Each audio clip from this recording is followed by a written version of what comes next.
Could a massive solar flare knock out all our technology? Let's use a simple diagram to make the relationship easier to see. चलो पहले clear करते हैं solar flare होता क्या है। Solar flare basically सन का एक sudden energy burst होता है जो स्ट्रॉन्ग रेडिएशन भेजता है। कभी कभी इसके साथ एक और चीज आती है जिसे CME बोलते हैं, और वही यूजुअली टेक्नोलॉजी के लिए बिगर प्रॉब्लम बनती है। अब क्वेश्चन का कोर है, टेक्नोलॉजी को नुकसान कैसे होता है। जब CME अर्थ की तरफ आता है तो अर्थ के मैग्नेटिक फील्ड को शेक करता है। इससे लॉन्ग वायर्स में अनवांटेड करंट्स इंड्यूस हो सकते हैं, और लॉन्ग वायर्स का बेस्ट एग्जांपल क्या, पावर लाइंस। इसीलिए इलेक्ट्रिक ग्रिड सबसे ज्यादा वल्नरेबल होता है। तो क्या ओला टेक्नोलॉजी एक साथ डाउन हो सकती है? Realistically world wide total shutdown का चांस लो है। इम्पैक्ट्स पैची होते हैं, कुछ रीजन ज्यादा हिट कुछ कम, और सिस्टम्स भी डाइवर्स हैं, सब एक ही तरह से फेल नहीं होते। लेकिन यह सिवियर इवेंट में लार्ज स्केल आउटेजेस पॉसिबल हैं, स्पेशली पावर और सैटेलाइट्स वाली साइड।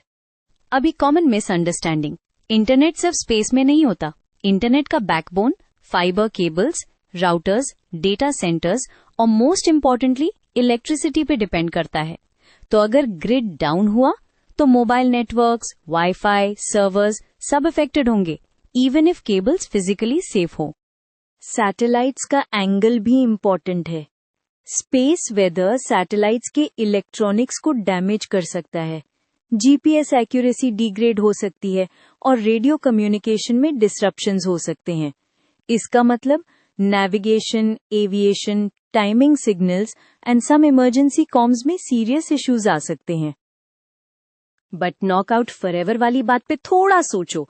टेक्नोलॉजी परमानेंटली वैनिश नहीं होती, डैमेज हो सकता है, रिपेयर्स लगते हैं और रिप्लेसमेंट टाइम कंज्यूमिंग हो सकता है, स्पेशली बिग ट्रांसफॉर्मर्स जैसे कंपोनेंट्स जो कस्टम होते हैं। सो वर्स्ट केस में रिकवरी वीक्स टू मंथ्स तक जा सकती है in some places, but not a permanent end. एक और हेल्पफुल पॉइंट, हम कंप्लीटली हेल्पलेस नहीं है। स्पेस वेदर मॉनिटरिंग होती है, वार्निंग्स मिल सकते हैं और ग्रिड्स प्रोटेक्टिव एक्शंस ले सकते हैं, लाइक लोड मैनेजमेंट और temporarily shutting vulnerable parts. Satellites में भी रेडिएशन हार्डन डिजाइन्स और सेफ मोड्स होते हैं। प्रिपेयर्डनेस रिस्क को काफी रिड्यूस कर देती है। सो फाइनल आंसर को क्लीन तरीके से बोलें, एक massive solar event major disruptions ला सकता है, specially power grids, satellites and communication. लेकिन ऑल आर टेक्नोलॉजी का complete world wide knockout unlikely है। रियल डेंजर ये है कि कुछ रीजन्स में लाइफ टेम्परेरीली वेरी हार्ड हो सकती है because electricity and coordination systems fail हो जाते हैं।